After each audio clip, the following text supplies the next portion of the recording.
Anyway, this stuff, you know, what do you call it? The hand sanitizer. Yeah, don't say it by name, because they don't advertise. That's or they do advertise. Whatever. Anyway.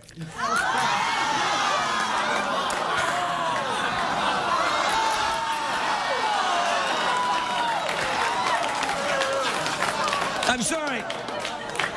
You never know who's been using these teeth.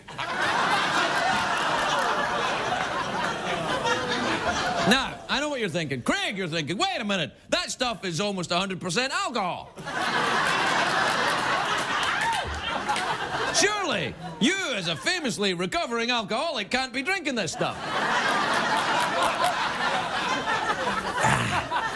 Well, I am! Oh, wait. Thank you for applauding what could possibly be my imminent death, but no. You see, I switched. Ah. Now, yeah. Oh, you're not tragically drunk. No, I switched them, you see. The one with the bubbles...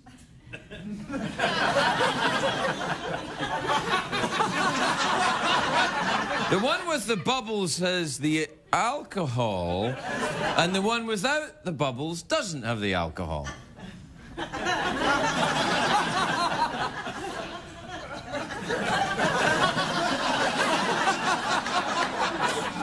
However,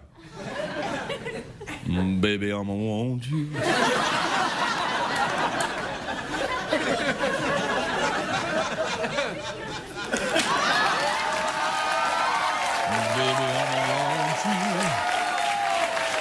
Baby, I'ma need you. Yeah.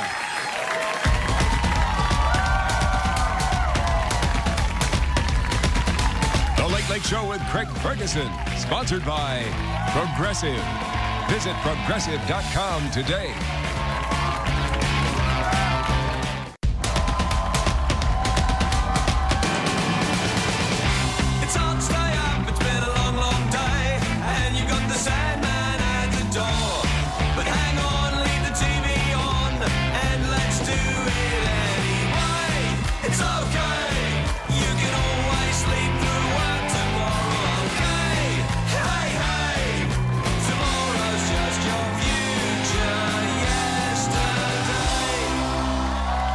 Ladies and gentlemen, Craig Ferguson.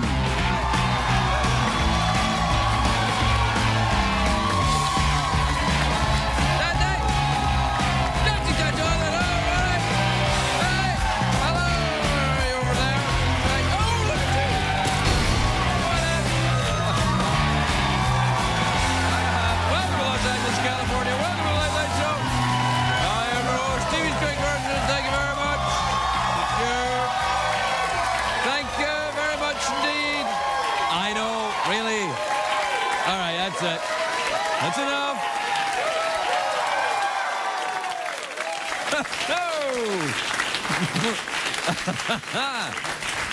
Oh, it's a great day for America, everybody. Yes, it is. No, it is. And I'll tell you for why. I'll tell you why. You know why it's a great day? Because Simon Cowell has a birthday today. That's right. He turns the big 50, which is 50. Wonder what that is in douche years. What is that? This birthday's rubbish. Also, happy birthday to Fox News, who is 13 today. Although I saw that in Fox News, so I don't know if it's true.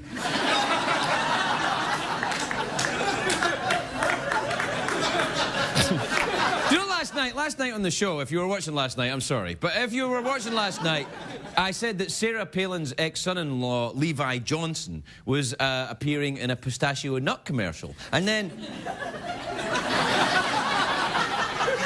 Dignity, always dignity. Anyway, today he's announced he's posing for Playgirl.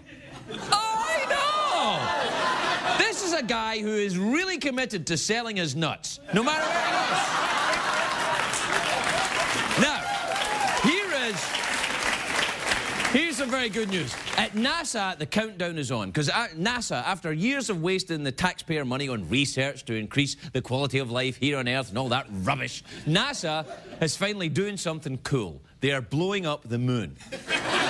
No, it's not a joke. I'm not kidding. Right now, this minute, a Centaur missile is hurtling through space, headed for the moon's south pole. And I, for one, would just like to say how awesome that is.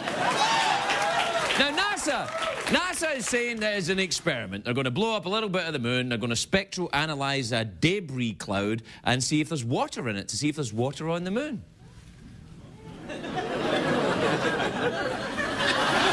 I think we all know what the real mission here is. It is reminding the moon that it is still our bitch. But the astronomers say the impact of the missile will be visible to people with amateur telescopes, like the one I have at my house. So if Fabio is not sunbathing nude at 3:30 tomorrow morning, I may actually point my telescope at the moon to check it out, because let's face it, there's not a lot of quality entertainment in the middle of the night, if you know what I'm saying. If you're watching this show, I'm sorry you don't have a telescope. Or it's cloudy. I don't know. For those of you who don't want to stay up all night, we have a state-of-the-art computer simulation of what the impact on the moon will look like. Take a look at this.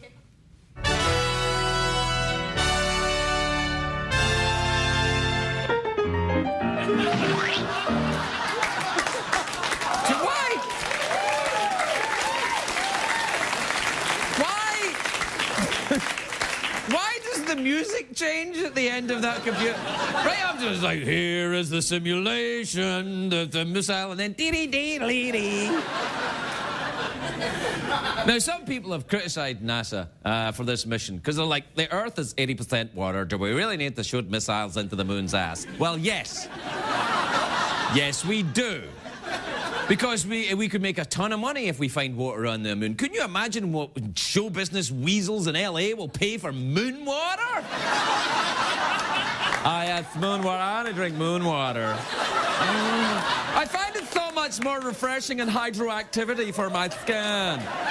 I find it very refreshing after Pilates. You know, if this works, NASA plans to look for water on other planets. I would drink water from the moon. I'm not sure about water from Uranus, but I might.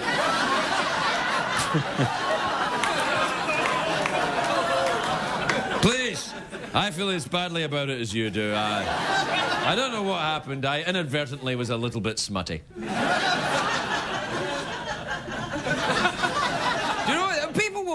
Pay for any kind of water as long as it's in a nicely shaped bottle, is what I'm saying. You get the vitamin water, the smart water, the I can't believe it's not water. I know, as long as you say the water is really old, you know, or if it's from a really old source, people will buy it. Like Evian is from the 10,000-year-old glacier. Fiji water from an ancient spring.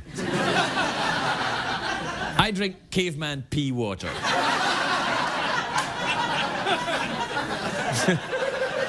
You know, it's a bit salty, but it puts the hair on your back, is what I'm saying. But, you know, actually, bottled water is terrible for the environment. Tastes good, terrible for the environment. It takes 2 bottles of water to make the plastic that goes into 1 bottle of bottled water. Yeah, you're welcome, people who are smoking marijuana, but isn't that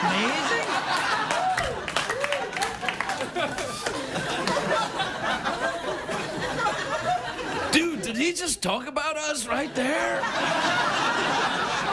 Yes, I did.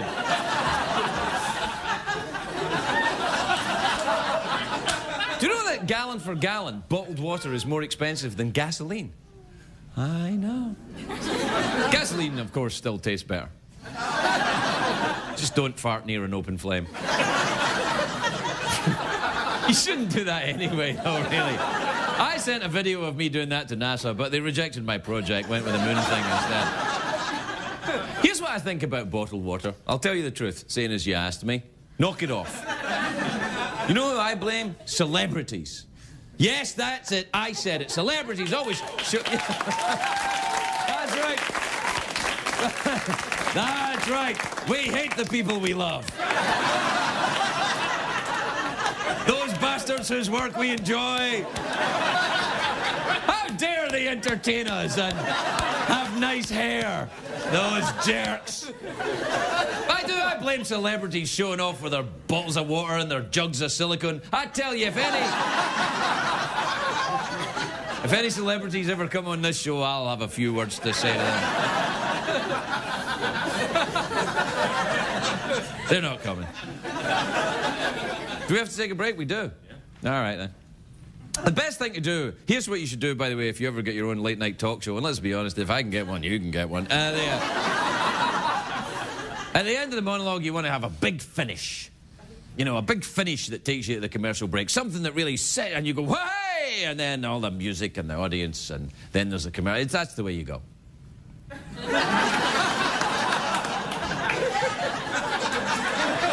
Because if you don't have a big finish to your monologue, it gets kind of awkward.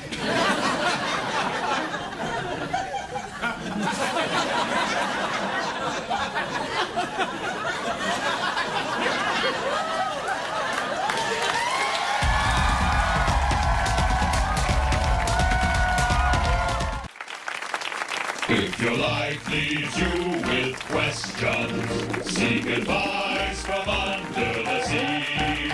Dear Aquaman, please give your advice to me, Aquaman. Featuring Tim Gunn. Hi, Tim Gunn here. Hey! For some reason. Hey!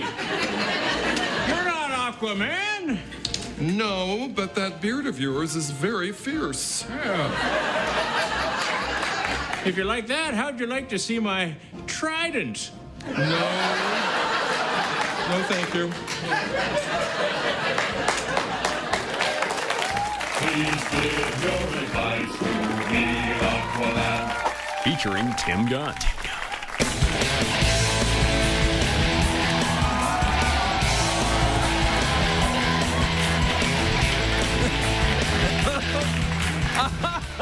What the hell was that? There.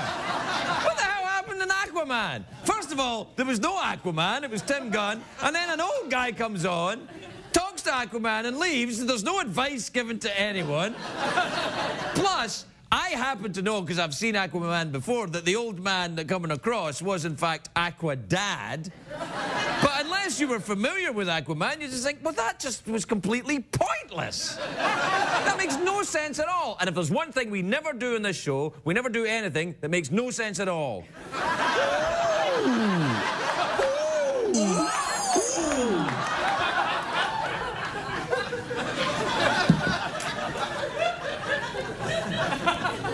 I tell you what, I'm glad this is the one with the water in it. You know, I understand why the people drink the bottled water, because every year the amount of drugs in the US water supply increases. Ah, but not in a good way, not like from people flushing weed down the toilet, in a bad way. Nowadays, this is true, there's been research that says this, that I made up, that many reservoirs... Many reservoirs contain trace amounts of antidepressants and, you know, hormones, weird hormones. So men are growing boobies. But they are not depressed about it.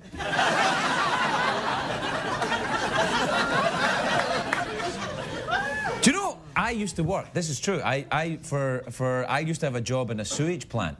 A water treatment facility, a sewage plant. I didn't stay there very long. In fact, I worked there, it wasn't that the work was disgusting. I was 18 years old, and I realized if I was going to work there, I was never going to get laid. So, you know... But I got the job, I went for the interview, and then I got the job, and I turned up for the first day. I got there at 9 o'clock, and I was out of there by 11:30. Which actually is considered a long-time service in the sewage plant. They gave me a medal. There you are, well done, you lasted longer than anyone else. It's a gold watch as well, we give you a gold watch. You might want to wash it, we found it. I did, I worked in a sewage plant for about 2.5 hours. Oh, man. I'm not putting anybody down that works in a sewage plant. It's a very important job, and I'm, you know, God bless you, America's sewage workers, but I'm glad it's you.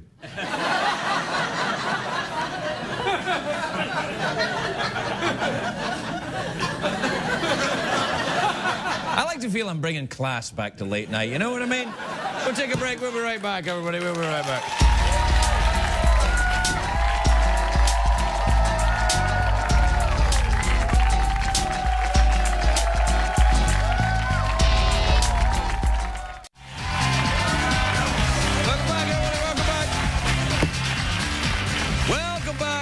Welcome back to the big show where tonight everything's free. All right, do we have time for email tonight? We do.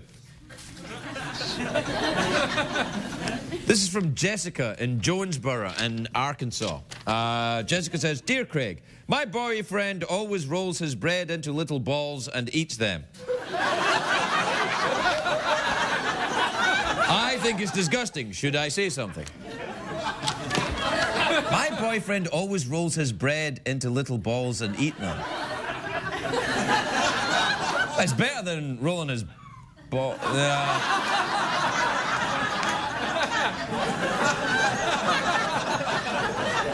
Should I say so? It depends if you want to hang on to him or not. A lot of men are attached to their weird habits. Maybe you should learn to love his little balls.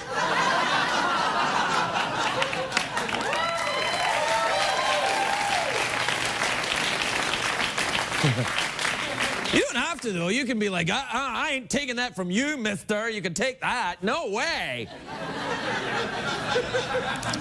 You know, I have dated women in my life who said, I am not taking your crap. And I'm like, all right, well, I better go and date someone who will.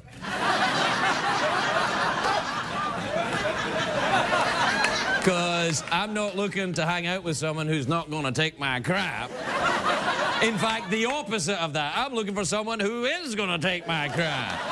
And, you know when people say, oh yeah, my wife read my novel and she was really tough on it. She's my toughest critic. I'm thinking, you're an idiot.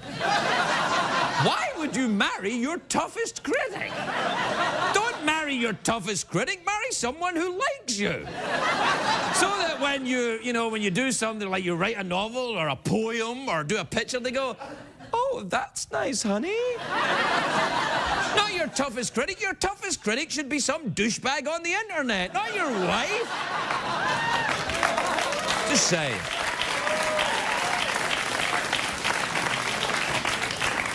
Same goes for you, ladies. Don't marry some guy that's telling you, you don't need to take that crap. All right.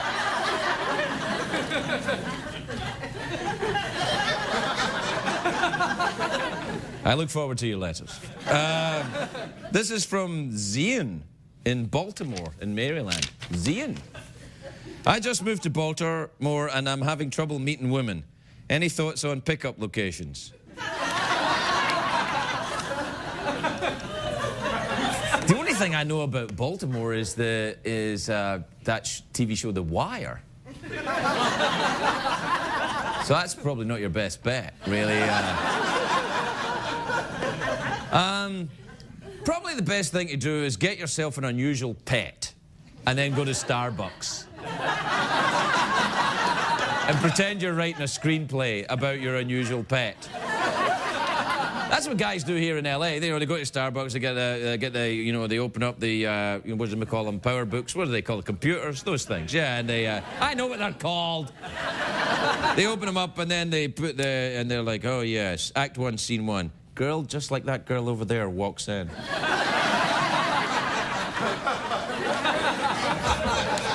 It doesn't work for them, but they keep trying it. I know, because I am that guy.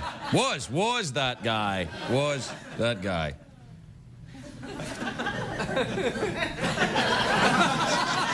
The one without the bubbles, right? This is from Shelley and Tyler. Where's Tyler? Texas? Tyler, Texas.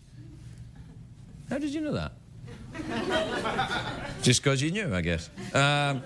Shelley and Tyler says, Craig, I just wanted to let you know I thin you're sick. I thin you? I guess it's mean I think you're sick. I think you're sick, but in a really, really good way. Very, very sick.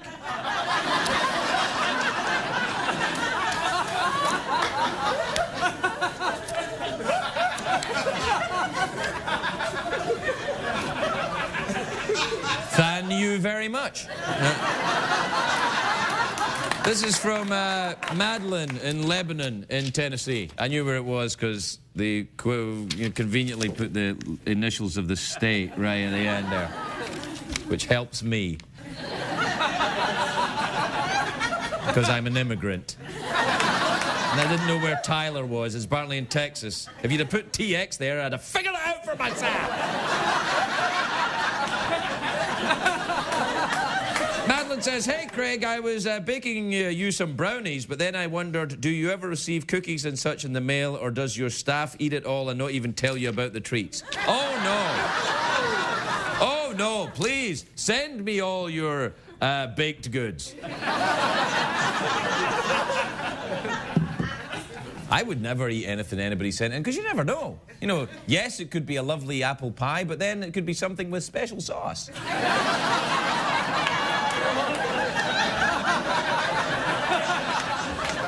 That's why I am never, ever, ever rude to waiters. Never. Because, you know what, I mean, I've been a waiter. Many of you will have been waiters too. You get the person who's a jerk in the restaurant, you go back, get their order, maybe give them some special sauce.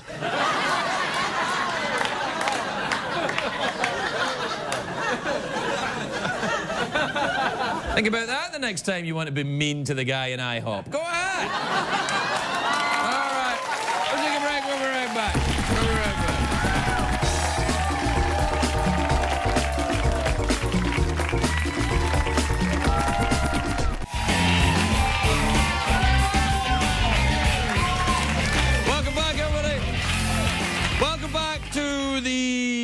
What day is it today? Wednesday. Sorry, I was thinking about the time in your region. I didn't even know what day it was. Who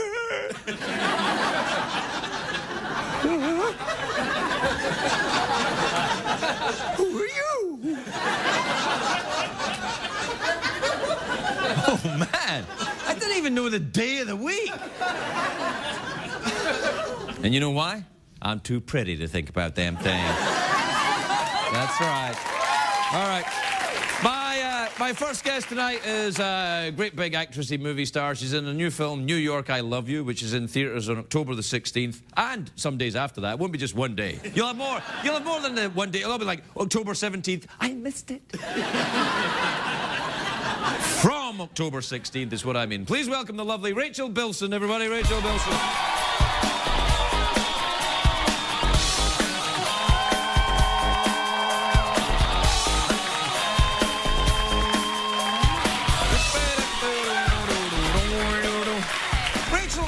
Lovely to see you. Yeah, it's lovely to see you, too. It's very nice to see you. I love your frock and your everything. You've got it all going on. I'm wearing your colors, aren't I? My colors? Yes.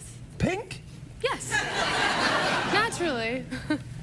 Wait, yeah, all right. Why not? Can I ask you something, though? Yes. How come you're not another Fergie?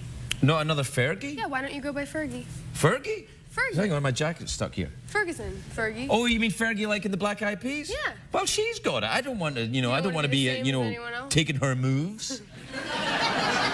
You might be able to, but we'll just leave that alone. No, it's all right. Hey, I saw you on Project Runway. When Did you? Yeah, when you were a guest on watch Project Runway? All the time. I love it. It's my favorite show. Project Runway and Mythbusters.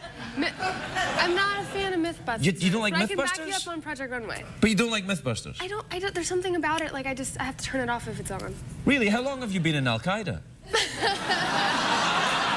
You're not supposed to out me like that. Well, I love the Mythbusters with their, they blow stuff up and myths that they bust. Yeah, and they do odd things with poo and stuff. That's a great show. Yeah, that is a popular topic. Yeah. Yeah. What about Project Runway? Did you have a nice time? Because you were a judge. I was a judge. You should be a judge. No, come on. What, it wouldn't work for you? What am I going to say? Try and look like me, kids?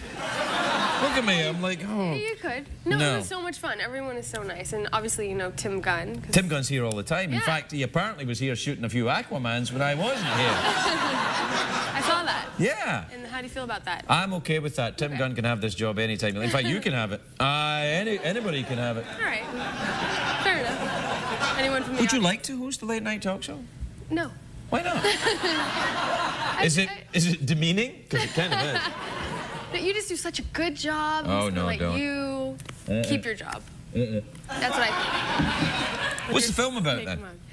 It's about New York and love. New York and love? Yeah, no, it's actually really interesting. It's a bunch of vignettes, you know, short films. I know what a vignette is. Well, you never know. I may have to A vignette's like a very small vin. Yeah. Right, I get it, yeah. Yes, so there's lots of those, and they're put together to make a feature film. Right. And they're all about love of some sort in the city of New York. Right, so love of pizza, love of pee-pees, love of big rats. That pretty much sums it up. Yes. Well, did you ever live in New York? Do you live in New York? I don't live in New York. I'd like to live in New York. Really? Yeah. Oh. Did you ever live in New York? I did, actually, yeah. You I did. Yeah, I lived there for a couple of years. Yeah? Yeah, I loved it. I still love New York. Yeah, I love New York City. But it's very far from my house right now, so it's too long to commute. It might be a little hard to get to the office in the morning, Which part of New York did you like? Where were you filming your film? Where did we film? We were in Tribeca. I like downtown New York a lot. Yeah, that's my favorite part. Downtown in general. Tribeca's very popular with the kids that enjoy the... Enjoy. I don't think there's many kids that enjoy the... Oh, yeah, all the kids enjoy the... And then you get all the Eurotrash coming in. Oh, hey, look, everyone, it's Ludovic. He just come back from Iceland. No? That's what I thought. Yeah, so anyways, we were in Tribeca with the and we filmed the film, and yeah. Did you ever have pastries in your life? I have had pastries. I see, the best pastries I've ever had in my life are in New York City. Yeah. Now, some people say Paris, but I say no, not Paris, New York. City. Yes, Venero's Bakery on the corner. I've been to Venero's. Shut up. Shut up. I am serious. Really? Yeah. Venero's Bakery on the corner of 1st and 11th. Yes. I used to live above that bakery. Did you really? I did. That's great. No, they make delicious pastries. They do, yeah. And they got these cream-filled horns. Are you referring to a cannoli? Cannoli, yeah, cannoli. That's what they call them. I'm sorry, I'm not Italian originally, so I... Now you're American. Yeah, so no. Well, you could be an Italian American, but I don't. Are you Italian American? I am. Yeah. Bilson? Is that Italian? Well, my mother's side is Italian American, so that's... What's your mother's maiden name? Stengo. Stengo. Yeah. Oh, he's so crazy. Yeah. Anyway, it's kind of. So you've been to Venero's. Weird. What did you have? Did you have a? I had a cannoli, I believe. Yeah, that's the horn. cream-filled horn. Yeah, the horn. I had that. Did you go anywhere else around there? Did I go anywhere else? I mean, you know, I ventured throughout the East Village. I used to live there. Right, well, see, you want to go down like a block from Venero's and you get to Rosemary's Pizza. Yeah. Best pizza in New York, too. Really? Oh, yeah, Because forget there's all so that many race people nonsense. and so many places that claim to be the best pizza in New York. I know. Well, So let if me you're help you saying with that. Now, it's over. That's a tall order. Rosemary's takeaway pizza on 1st between 9th and 10th. It's fantastic. Okay. Yeah, so you go there, you get your pizza, then you go around and get your creamy horn. Sounds like the perfect You're set night. for the day. Perfect You're set for the day. combination. Yeah. Absolutely. You should have done that when you were filming your film. I know. Well, where were you when I needed you? I was here. I can see my house, actually. Which is Can you see your funny. house from here? Yeah. Where is it? It's right over there. Over that way? Yeah. Yeah. There it is. That's actually a photograph of Reno. I was going to say... We've outed you as living in Reno. Yes. That's all right. It's lovely to tell see you anyone again. The lovely Rachel Bilson, everybody. We'll be right back.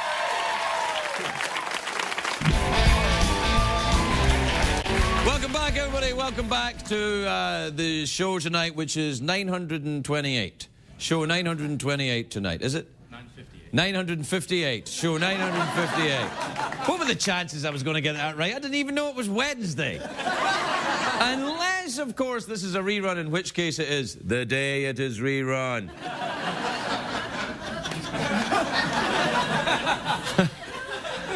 My next guest is an Emmy-winning writer. He's written some of the best television in history. You know, he's written the Deadwood Show, John from Cincinnati, worked on NYPD Blue, I think, didn't he? He's an amazing writer, and he's a friend of the show. He's a friend of mine, but I will be honest.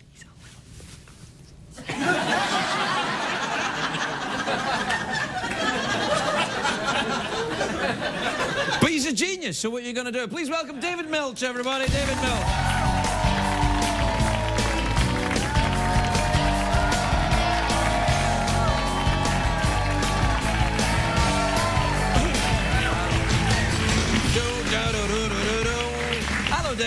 Hello, sir. How are you? I'm bleeding from my left eye. I can see that you... What's the matter with your eye? That's going to be our secret. Just... No, we have to look at that. We have a camera. Well, then come close, for God's sake. Bring it over. Look at Milch's eye. No, look the other way. Do you want me to stand and No, look that way. No, don't stand. You'll confuse now him. you're making me nervous. No. Look that way. Look that way with your eyes. Look that way. Yeah. Check it out. Yeah. Oh. Dave, what happened, David? Well, I choose to regard it as just one of the accumulating indignities of age. But if something bad is happening, let me know if it's getting worse, because I got a lot of people I want to tell to kiss my ass before I go. Well, I think you're going to be all right. I think it's a minor eye irritation, probably from some dangerous chemical that's lying around. Thank you, doctor. How are you? I'm not a doctor, which makes me I'm qualified You're to one be of a the doctor four on on TV. television. Yeah. Because you don't have to be a doctor to call yourself a doctor on TV. Sir, you wrote a beautiful book, and I read it. Oh, did you read it? Yes. Oh, thanks. And you're a bit of a pet fancier. That makes him sound gay, doesn't it? He likes animals. I do like animals. I don't remember writing a lot about that in the book, though. Ken the cat. Ken the cat. I hated that cat. I hate cats, too. And I have to say, though, Ken was not the cat's real name. I changed it for legal reasons. Well, because Ken was known to nourish a grudge. I knew Ken. Yeah, really? Ken the cat? 40 pounds. Oh, giant. Right? I hated that cat. And in Mr. Ferguson's book, a lot of the times during his interlude with Ken, he was hallucinating. Yes, that's true. Well, I was smoking opiates, to be fair to the cat. Maybe we didn't have a cat. Maybe we didn't have a cat at all. I had a buddy. In fact, we weren't smoking opiates, but we were making acid. Okay. And what's the statute of limitations on that, by the way? Okay. And he used to come home at night with injured cats. Champ, this guy's name was. And I was busy. I would test the chloroform each night. That was one of my jobs, to make sure that, because it's used. Maybe that's what happened to your eye. Well, so you know, and your inhibitions are minimized when you're behind chloroform, among other things. And I finally said, "What are you bringing the cats here for? You know, we're hot. We could get arrested." He said, "Well, first of all, the cats aren't going to call the cops." I don't know about that with cats. I think cats would call the cops. They are. Yeah, I think they would. But so what he says is, they're all hurt. I like to get them well so I can dig them for their ungrateful selves.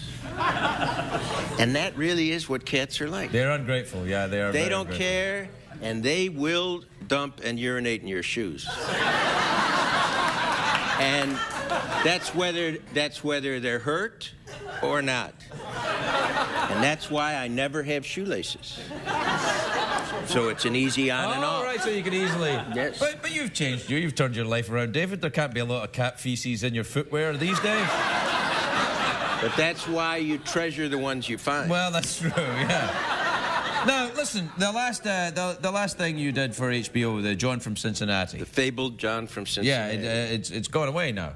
And I would say, euphemistically, that you massaged my genitals a little bit about that show. Explain. There's a street expression which probably is going to get bleeped, you know, where you say, "Oh, he broke my balls." But you're not allowed to say that, so I said massage my genitals. All right. But do you know there's a woman in Minnesota or something, our boyfriend rolls his bread into little balls? Did you ever do that? Anyway, why did I break your balls about that? He found the premise a little elusive, as did a number of millions of Americans. But the dozens who liked the show really liked it. At any rate... You could probably get it on NBC now. Are you working on another one? Yes, sir, I am, and it's called Luck. Luck? It's about horse racing and, in particular, the gamblers, mainly degenerates, who are involved in it. You like writing about degenerates, don't you? Well, my feeling is that if I can make $25 million on this show, yeah, I will be even for the research expenses I have incurred.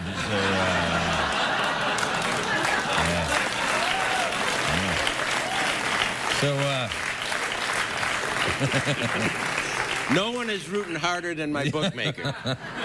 So, I never knew you were a gambler, too. I mean, I knew you were crazy in all sorts of other ways. I didn't know you were a gambler. I have, do you know that I've actually owned the winners of 2 Breeders' Cups? Wow. That's correct. That's right. Then, wait. Thank you. I have a feeling there's a downside coming. What happened?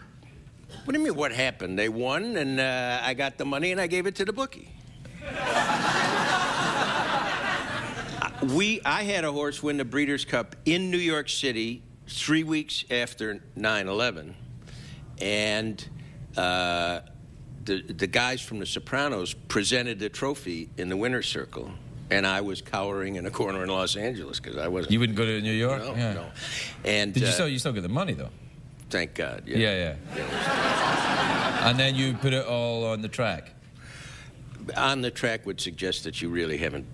You're not a what we degenerate would call gambler? habituate. No, I'm not, and I'll tell you why. No, well, I'll then tell I you don't why want to I'm talk not. to you anymore. No, I'm sick of it. No. I'll tell you why I'm not a degenerate gambler, because I'm Scottish, and here's what we do. Scottish is like, so here's the gambling to me. You say, you give me money, or I give you the money, and you might give me some back. Right. No. That doesn't work for me. Here's how we do it in Scotland. You give me your money. And then you... Ooh la la! That's right. That's how we do it. David, it's lovely to see you again. I wish we had more time. Wonderful to see you. David Milch, everybody. We'll be right back.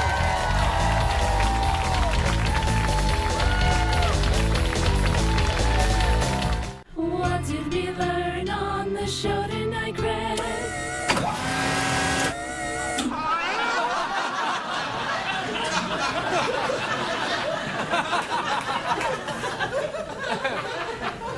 All right, let's be honest.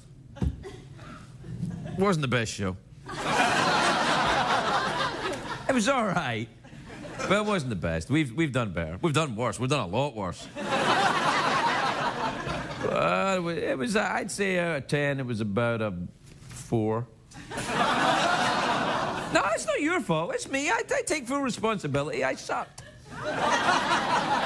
But you know why?